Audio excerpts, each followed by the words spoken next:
Perkenalkan, nama saya Rita Rofiana dari KPC Taiwan kelas 10A. Di sini saya akan mempresentasikan 3 bab dari mata pelajaran sejarah. Bab yang pertama adalah hakikat ruang lingkup sejarah. Ada poin yang pertama, pengertian sejarah adalah kejadian di masa lampau yang disusun berdasarkan peninggalan berbagai peristiwa. Nah, sejarah di sini juga bisa diartikan suatu kejadian di masa lampau dalam kehidupan manusia.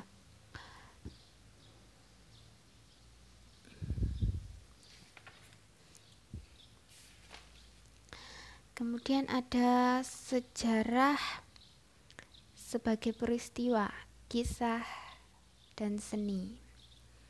Sejarah sebagai peristiwa ini adalah peristiwa sejarah ditempatkan sebagai fakta, kejadian, juga kenyataan yang benar-benar terjadi pada masa lampau. Sejarah sebagai kisah adalah hasil karya cipta dan penelitian berbagai ahli yang kemudian dia menulisnya.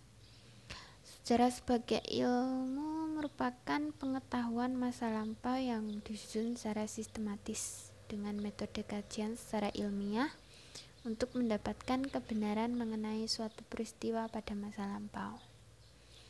Dan sejarah sebagai seni. Nah, diperlukan seni dalam penulisan sejarah sehingga tercipta suatu peristiwa sejarah yang dapat dipelajari secara urut, lengkap, menarik, dan tidak membosankan. Periodisasi dan kronologi dalam ilmu sejarah. Periodisasi ini digunakan untuk mempermudah pemahaman dan pembahasan sejarah kehidupan manusia. Ada dan kronologi dalam peristiwa sejarah dapat membantu merekonstruksi kembali suatu peristiwa berdasarkan urutan waktu secara tepat. Selain kronologi, ada juga kronik. Dalam kronologi ini ada kronik, yaitu merupakan fakta kronologis yang memberikan bahan kepada peneliti untuk mendapatkan penafsiran yang saling berhubungan. Poin yang keempat, kegunaan sejarah. Kegunaan sejarah ini ada untuk edukatif, yaitu untuk memberikan pembelajaran. Sejarah sebagai inspirasi untuk kita agar bisa meningkatkan persatuan dan patriotisme untuk membawa bangsa Indonesia lebih baik ke masa depan yang lebih baik. Berguna juga untuk rekreatif karena penulisan sejarah mampu menarik pembaca berekreasi tanpa beranjak dari tempat. Dan bab yang kedua adalah tradisi sejarah masyarakat Indonesia, masa praaksara dan masa aksara. Ada tradisi sejarah masyarakat Indonesia pada masa praaksara, yaitu ada periodisasi masyarakat Indonesia pada masa praaksara. Itu yang ke-1. Yang dimaksud di sini adalah, pada masa itu mereka meninggalkan jejak-jejak warisan berupa alat yang terbuat dari batu, tulang, kayu, dan logam, serta lukisan-lukisan yang ada di dinding goa. Ciri-ciri masyarakat praaksara. Ciri-ciri mereka yaitu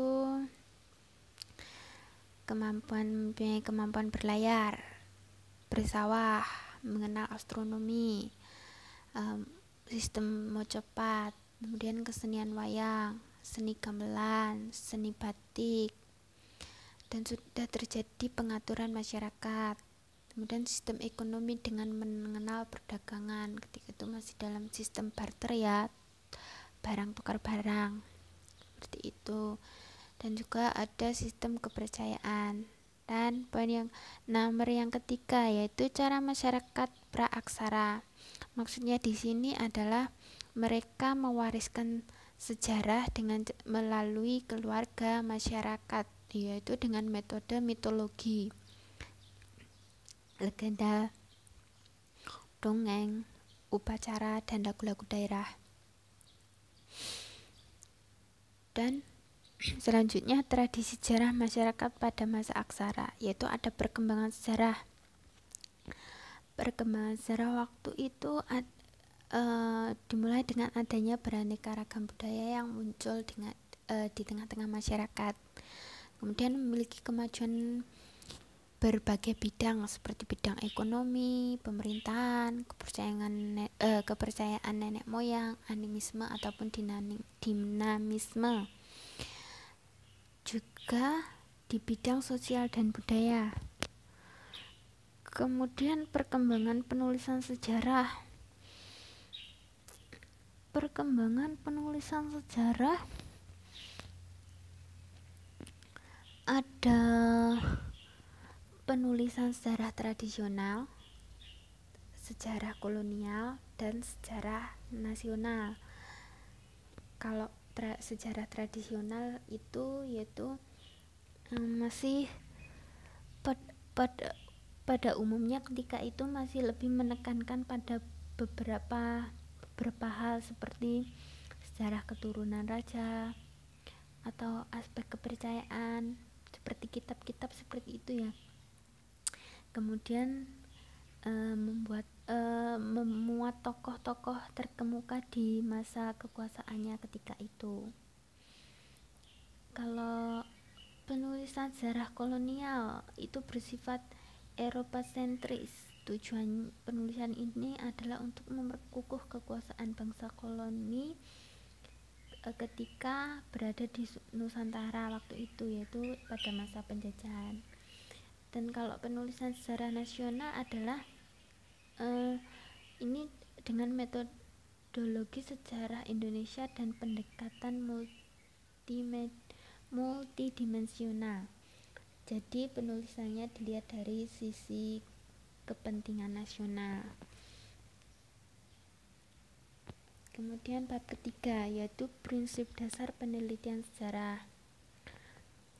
Yang poin pertama adalah langkah-langkah dalam penelitian sejarah. Itu langkah yang pertama adalah heuristik, yaitu tahap untuk mencari, menemukan atau mengumpulkan sumber-sumber berbagai data agar dapat mengetahui segala bentuk peristiwa atau kejadian sejarah masa lampau yang relevan dengan topik atau judul penelitian.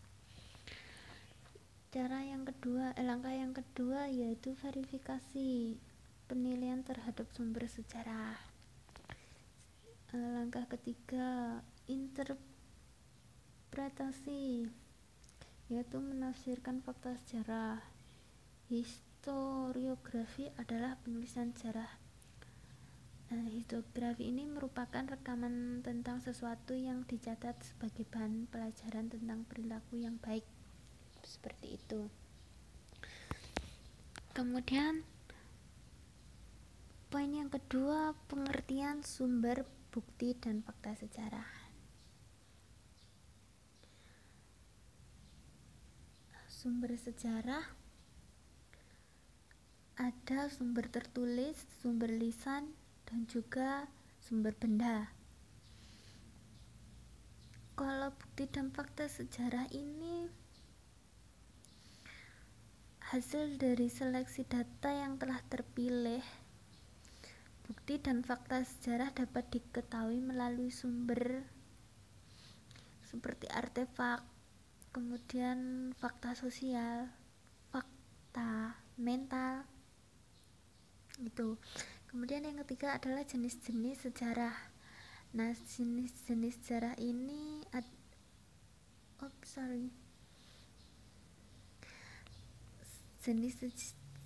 jenis sejarah ini ada sejarah geografi, sejarah ekonomi, dan sejarah sosial.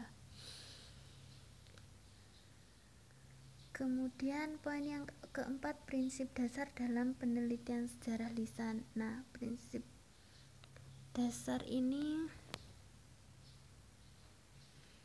berupa sumber berita dari pelaku sejarah, sumber berita dari saksi sejarah dan ada sumber berita dari tempat kejadian peristiwa sejarah.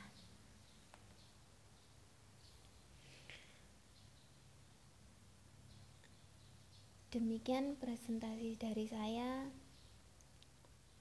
Apabila ada salah dalam penyampaian, penulisan di presentasi saya ini, saya mohon maaf. Sekiranya teman-teman bisa memberikan masukan, kritikan, ataupun saran untuk saya agar bisa belajar lebih baik lagi. Sekian dari saya ucapkan banyak terima kasih.